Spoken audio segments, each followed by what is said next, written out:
Buenos días, contadores y contadoras de la historia. Francisco Villa. A 101 años de su terrible asesinato, nadie puede negar que es un personaje mítico y que su historia oficial le rodean leyendas que, si bien no están comprobadas o bien fundamentadas, engrandecen la figura del Centauro del Norte. Hoy, en la historia que no te cuentan, 7 leyendas de Pancho Villa. Primero, el hombre de muchos rostros. Durante la Revolución Mexicana, la vida de Villa estuvo constantemente en peligro, ya que tanto el gobierno como sus adversarios revolucionarios lo buscaron. Su capacidad para evitar la captura y su reputación de ser casi imposible de atrapar alimentaron este mito. La idea de que pudiera transformarse en diferentes personas o que tuviera numerosos dobles que se hacían pasar por él ayudó a crear una imagen casi sobrenatural, como un nahual, de su capacidad para escapar del peligro. Se cuenta que Villa se disfrazaba de campesino, comerciante o incluso de soldado enemigo para pasar desapercibido. Su habilidad para adaptarse a diferentes roles y esconder su identidad le permitía moverse sin ser conocido. Otra versión del mito sugiere que Villa tenía varios dobles, hombres que se parecían a él y que actuaban como señuelos para distraer a sus enemigos. Hay historias de Villa escapando de emboscadas y ataques inesperados gracias a su capacidad para cambiar rápidamente su apariencia y desaparecer entre la multitud. Por ejemplo, se dice que en una ocasión Villa se disfrazó de sacerdote para evadir una patrulla enemiga. Una tétrica silla hecha con la piel de un chino. Durante la Revolución, la comunidad china en México sufrió persecuciones y discriminación, y se convirtieron en chivos expiatorios en medio del caos.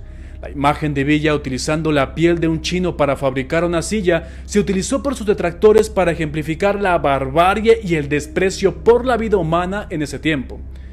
Uno de los eventos más oscuros asociados con esta leyenda es la masacre de Torreón de 1911, donde fuerzas revolucionarias, entre las que se contaban seguidores de Villa, asesinaron a más de 300 chinos. Aunque Villa no fue directamente responsable de esta masacre, el evento contribuyó a alimentar la idea de que era capaz de estos actos de extrema crueldad. Hay testimonios y relatos de la época que hablan de la brutalidad con la que se trataba a la comunidad asiática. Algunos mencionan que la causa de este macabro hecho es que un miembro de esa comunidad habría asesinado a la hija de Villa y Luz Corral. Como castigo, el Centauro del Norte le habría quitado la piel mientras aún estaba con vida y había adornado su silla. Los seguidores de Villa deben saber que históricamente no hay evidencia concreta que respalde la veracidad de esta leyenda. Pero los que no son seguidores dirán que sí, que era un maldito salvaje. Un pacto con el maligno. En la Revolución, Pancho Villa se mostró como un líder carismático y temido a la vez, cuya habilidad militar y astucia en el campo de batalla desconcertaban tanto a sus enemigos como a sus seguidores. Y uno de los mitos o leyendas más intrigantes y misteriosos que rodean a Pancho Villa es el del pacto con el maligno. Según esta leyenda, Villa habría sellado un acuerdo siniestro con entidades demoníacas para obtener poderes sobrehumanos y protección en el campo de batalla. Se decía que este pacto no solo le otorgaba una fuerza inexplicable y una resistencia increíble, sino que también un carisma hipnótico que le permitía persuadir a sus seguidores y doblegar la voluntad de sus enemigos. Este mito no solo glorificaba aún más la vida de Villa, sino que también servía para justificar sus éxitos militares aparentemente inexplicables. La creencia en su pacto con el maligno explicaba cómo un hombre común podía desafiar a fuerzas mucho más poderosas y prevalecer una y otra vez en los campos de batalla de la Revolución. Aunque tal vez los que afirman esto no vieron a Villa después de 1915, muchas derrotas. La fortuna de Pancho Villa.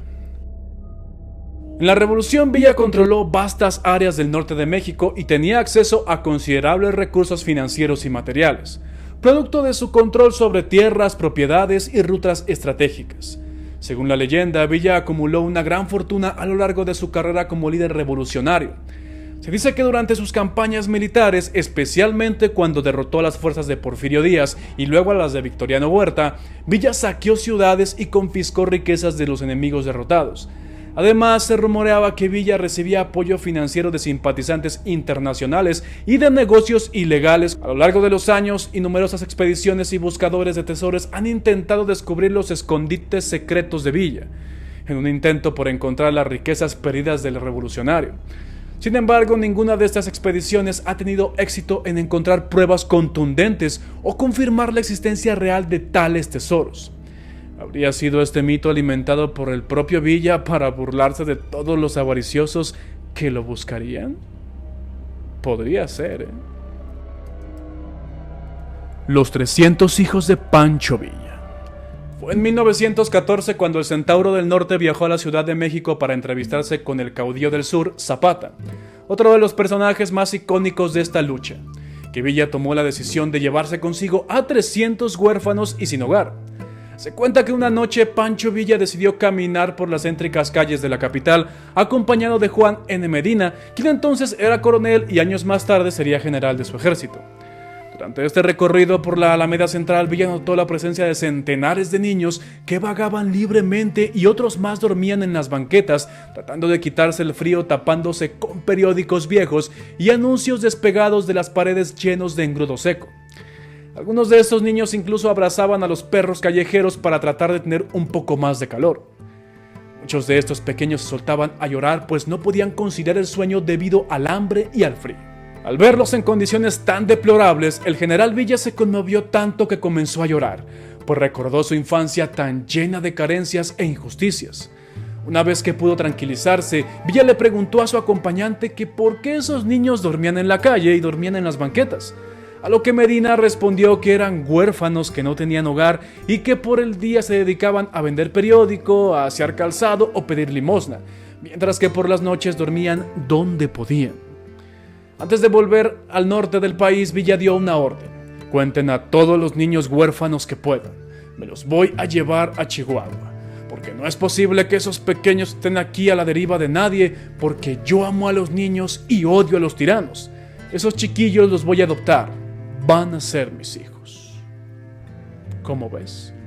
La nacionalidad de Pancho Villa, dicen algunos, era gringo.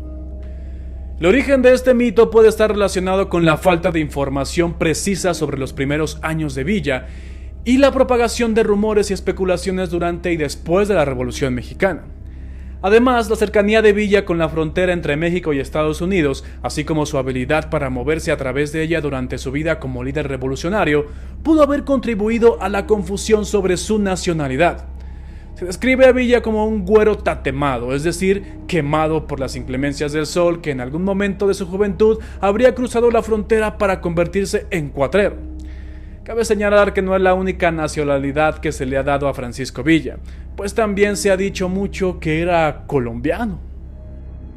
Y por último, la cabeza de Pancho Villa. Una noche de febrero de 1926, desconocidos entraron en el Panteón de Dolores, ubicado en Parral, Chihuahua, y extrajeron de su tumba el cadáver baleado de Francisco Villa. Uno de los profanadores tomó un cuchillo o posiblemente algo parecido a una cegueta para cortar la cabeza del también conocido como Centauro del Norte y llevársela. El robo se hizo noticia, las noticias en versiones transgiversadas por la prensa y las versiones al fin fueron convertidas por el pueblo mexicano en rumores inverosímiles. En una publicación del periódico estadounidense Chicago Sun-Post, contaba en una de sus ediciones del 68 que el profesor Boyd Carter de la Universidad de Missouri había encontrado el cráneo de Villa, contando con las pruebas suficientes para demostrar su autenticidad. Se dispuso a devolverlo a México de la mano de Guillermo Guzmán West, hijo del escritor especializado en la Revolución Martín Luis Guzmán. Pero Guzmán West no entregó el cráneo de Pancho Villa a ninguna autoridad. Así que desde entonces no se sabe nada del paradero de esta pieza ósea. Taibo afirma que el autor cree que la cabeza está enterrada en una caja de balas de Mauser de 7 milímetros en las cercanías de Salaices, un pueblo de Chihuahua cercano a Parral. ¿Será encontrada algún día la cabeza de Pancho Villa? ¿O ya fue? Según el mismo historiador Taibo, la personalidad de Francisco Villa era tan peculiar que lejos de molestarle estas historias le habría encantado. Es más, él mismo las habría promovido si no es que lo hizo. Yo soy Fernando Magaña Y si ya llegaste hasta este punto del video, por favor, deja tu like. Suscríbete si no lo has hecho, comparte. Y dime, ¿qué otra leyenda oscura o muy clara conoces de Francisco Villa? Nos vemos en la próxima.